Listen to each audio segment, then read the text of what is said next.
తెలంగాణ ఘనమైన సాంస్కృతిక చరిత్రతో పాటు అమరవీరుల ప్రాణత్యాగాలతో పోరాటాలకే పుట్టినిల్లుగా నిలిచిన ఓ రాష్ట్రం. కానీ తెలంగాణ అనే పదం వినగానే 2014 లేదా అంతకన్నా 4-5 సంవత్సరాల ముందు నుంచి సాగిన గొడవలు, ధర్నాలు, కొట్లాటలు మాత్రమే చాలా ఎక్కువ మందికి గుర్తుకొస్తూ ఉంటాయి.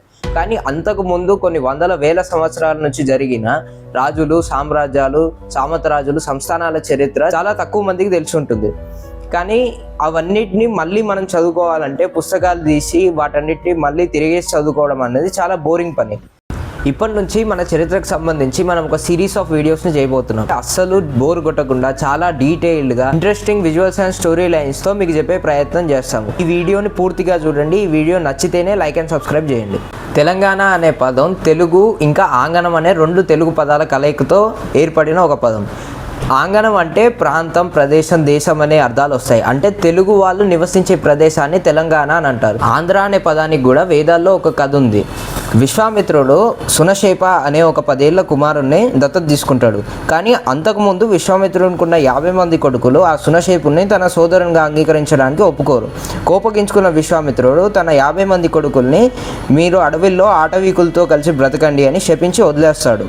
అలా విశ్వామిత్రుని 50 మంది కొడుకులు అడవుల్లో జీవిస్తూ ఆ తరువాయి వాళ్ళ సంతతి అక్కడ నాగరికతను ఏర్పాటు చేసి వాళ్ళే కాలక్రమేణా ఆంధ్రులుగా ఎదిగారని వేదాల్లో ఒక కథ ఉంది. 16 మహాజనపదాల్లో ఒకటైన అస్మక మహాజనపదాన్ని స్థాపించిన అస్మకుడు ఇక్ష్వాకు వంశానికి చెందిన సౌదసుడు మదయంతికి పుట్టిన ఒక కుమారుడు. అతను అయోధ్యకు దక్షిణాన పయనించి గోదావరి నదీ తీరాన పోదన అనే ప్రాంతాన్ని తన రాజధానిగా చేసుకొని ఒక సామ్రాజ్యాన్ని స్థాపించాడు.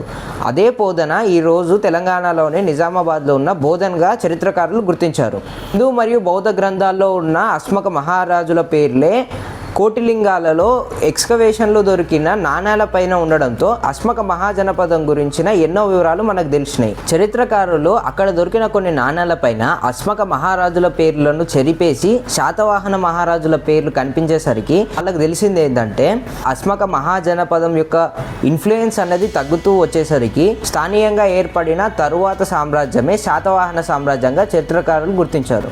దక్షిణ ప్రాంతంలో చాలా ఎక్కువ కాలం పాటు స్థిరమైన పాలనని అందించిన మొట్టమొదటి సామ్రాజ్యంగా శాతవాహన సామ్రాజ్యాన్ని గుర్తుంచుకుంటారు చరిత్రకారులు. మౌర్యుల కాలంలో మెగస్తనీస్ ఇంకా ప్లీనీ లాంటి విదేశీయులు తమ పుస్తకాల్లో రాసుకున్న వివరాల ప్రకారం అప్పటి ఆంధ్రదేశం అన్నది 30 సంస్థానాల్లో విభజించబడి ఉండేది. కోటిలింగాలను తన రాజధానిగా చేసుకున్న సిముకుడు ఈ 30 సంస్థానాలని ఐక్యం చేసి మౌర్యుల సార్వభౌమాధికారం కింద పనిచేస్తూ ఉండేవాడు. ఇతను తన రాజధానిని కోటిలింగాల నుంచి ప్రతిష్టానపురానికి మార్చాడు. ప్రతిష్టానపురం అన్నది ఇప్పటి మహారాష్ట్రలో ఉన్న పైతాన్. సిముకుడు 20 ఏళ్ళు పాలించిన తర్వాత అతని తమ్ముడు కృష్ణ 18 ఏళ్ళు తన రాజపాలన కొనసాగించాడు.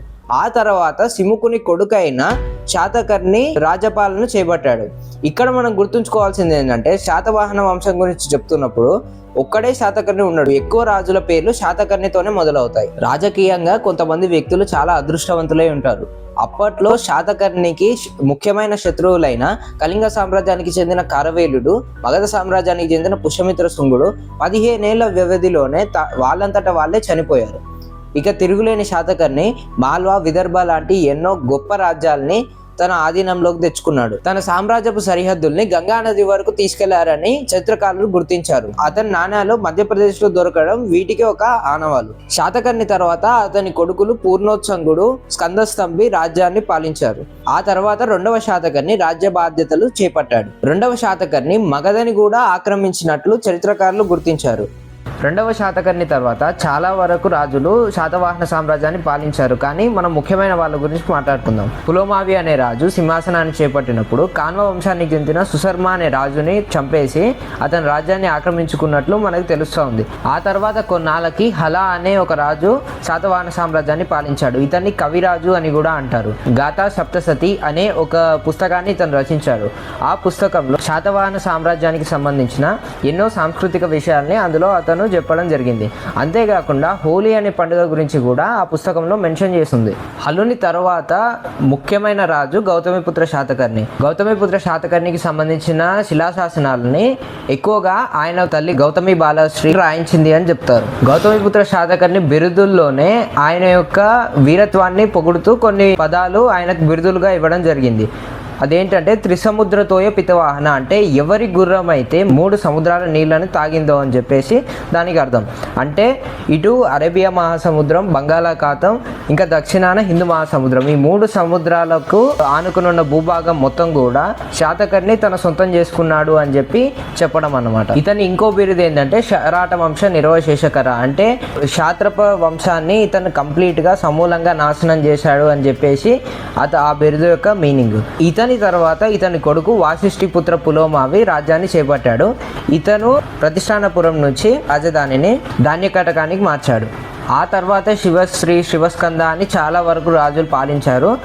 ఆఖరిగా పాలించిన ముఖ్యమైన రాజు యజ్ఞశ్రీ శాతకర్ణి. ఇతని ఆస్థానంలోనే గొప్ప సిద్ధాంతకర్త అయిన ఆచార్య నాగార్జునుడు కూడా ఉండేవాడు. 4వ పులోమావి కార్యకాలంలో శాతవాహన రాజవంశం అన్నది నశించిపోయింది.